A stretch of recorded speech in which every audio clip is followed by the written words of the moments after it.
Welcome dear students. Rajasthan के इतिहास में हम राजस्थान में तुर्की आक्रमणों और उसके आक्रमणों का प्रतिरोध किन राजपूत शासकों के द्वारा किया गया उसके बारे में पढ़ेंगे। आज हम देखेंगे कि पृथ्वीराज चौहान ने, जो चौहान वंश का शासक था, उसने तुर्कों का मोहम्मद गोरी के नेतृत्व में जो आक्रमण हुआ उसका प्रतिरोध किस प्रकार से किया था। उसी चौहान वंश की एक शाखा जो हमीर देव के नेतृत्व में तुर्कों का प्रतिरोध करने के लिए इतिहास में जानी जाती है, जिसका शासन रणथंभौर में था। तो थोड़ा सा रणथंभौर में तुर्क चौहानों की सत्ता के बारे में परिचय पढ़ते हैं, उसके बाद में हमीर का प्रतिरोध पढ़ेंगे। 13वीं शताब्दी में रणथंभौर पर चौहानों का शासक था और इस वंश का संस्थापक गोविंद को माना जाता है। यह वही गोविंद है जो पृथ्वीराज चौहान या पृथ्वीराज तृतीय का पुत्र था। इसी वंश में फिर वीर नारायण हुआ। तीसरी पीढ़ी में वीर नारायण ने इल्तुतमिश ने जब रणथंभौर पर आक्रमण किया था तो इल्तुतमिश की सेनाओं का सफलतापूर्वक सामना करने का गौरव इस वीर नारायण को मिला है। लेकिन वीर नारायण को दिल्ली में बुलाया गया था और वो वहाँ जब गया तो उसकी वहाँ धोखे से हत्या कर दी गई। वीर नारायण का उत्तराधिकारी वाघभट हुआ, जिसने भी तुर्क अधिकारियों आक्रमणकारियों की सेना का प्रतिरोध करते हुए अपने पैतृक राज्य को बचाए रखा।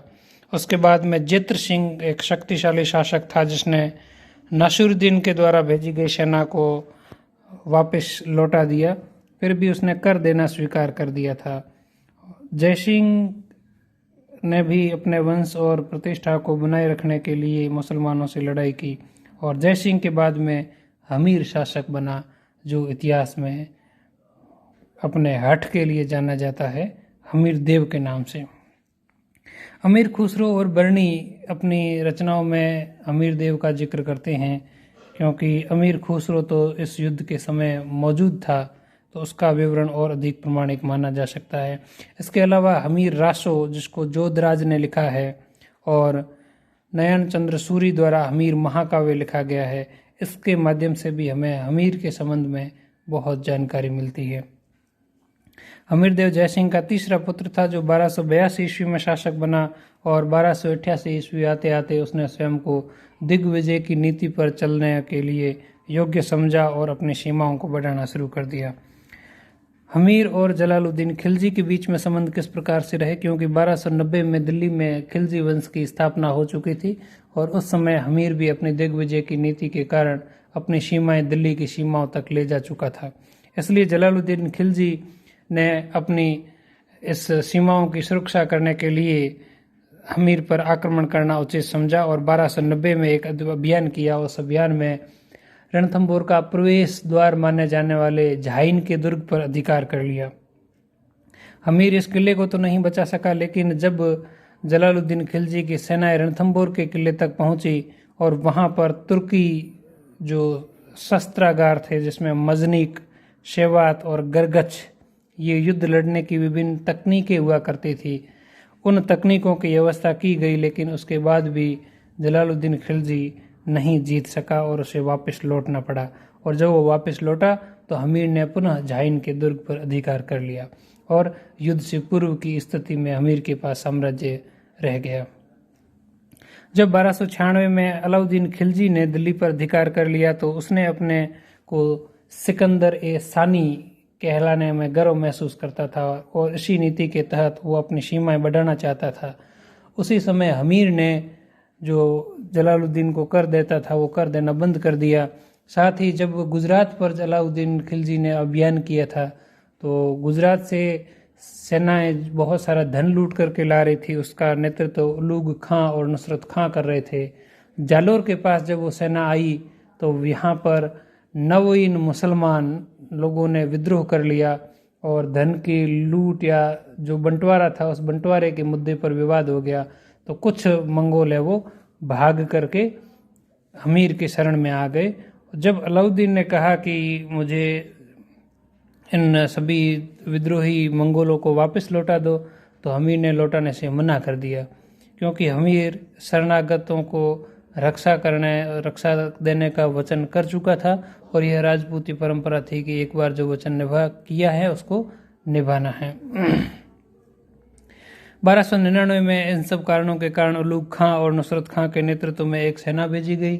सेना बनास नदी तक पहुंच गई और उसके आगे का रास्ता उनको बहुत ही पहाड़ी और जोखिमों से भरा लगा, इसलिए वो आगे नहीं बढ़ी और बनास नदी के पास ही डेरा डाल के रखा। और अब उनको जो अभी किले से थोड़े दूर थे, अब उनको अपनी रणनीति बदलनी थी, इसलिए उन्होंने किले के चारों ओर जो भी खेती की जाती थी उस खेती को तुर्कों ने नष्ट करना शुरू कर दिया, क्योंकि वो ये सोच रहे थे कि यदि खेती नष्ट हो जाएगी तो किले के अंदर रहने वाले लोगों तक अनाज नहीं पहुंच पाएगा और अंततः उनको किले से बाहर आना ही पड़ेगा। इसलिए उन्होंने खेती को बर्बाद करने का निश्चय किया और खेतों को रौंद डाला।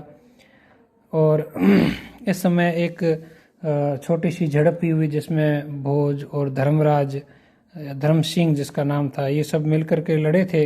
लेकिन पहली झड़प में हमीर के दोनों सेनापति विजित रहे, लेकिन बाद में किसी मुद्दे पर धर्म सिंह को,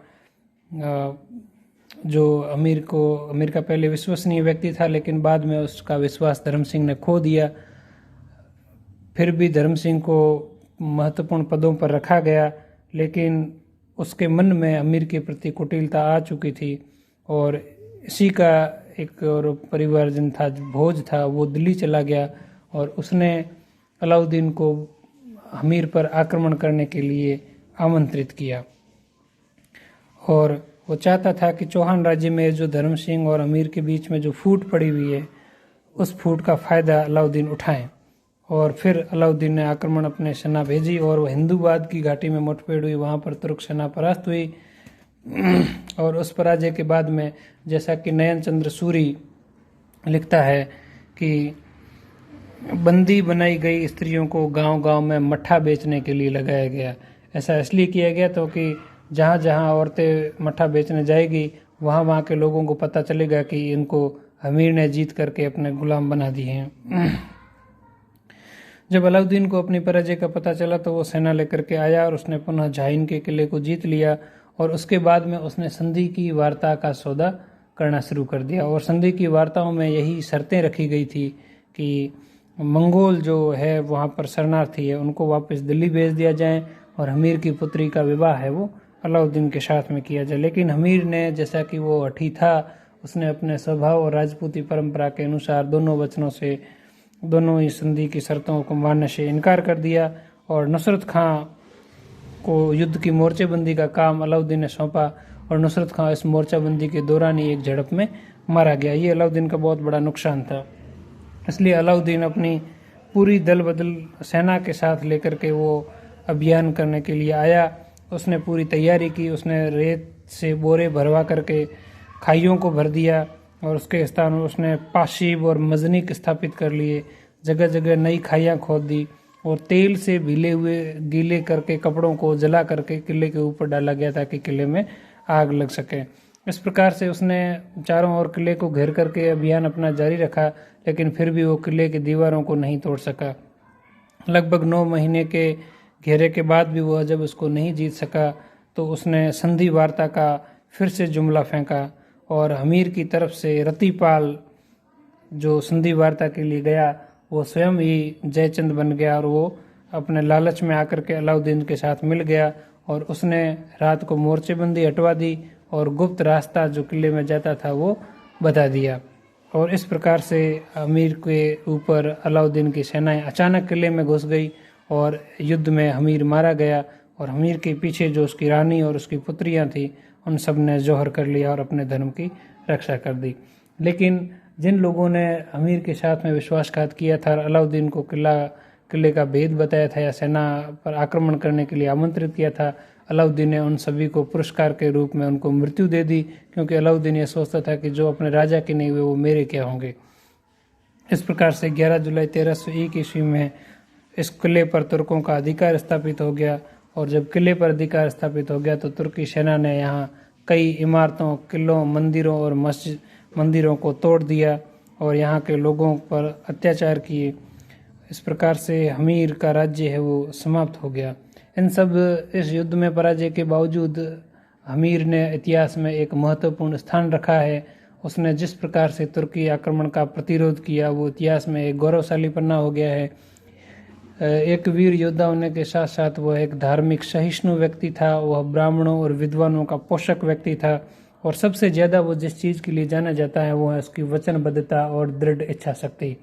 वो जिस प्रकार से शरणागतों की रक्षा के लिए अपने प्राण और राज्य को निछावर कर दिया, यह इतिहास में एक आदर्श है। इसलिए उसके बारे में कहा जाता है तिरिया तेल हमीर हट चढ़े न दूजी बार।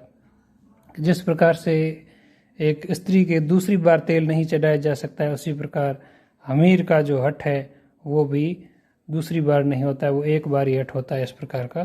तो ये बात इतिहास में ख्याति के रूप में अब प्रसिद्ध हो चुकी है। धन्यवाद।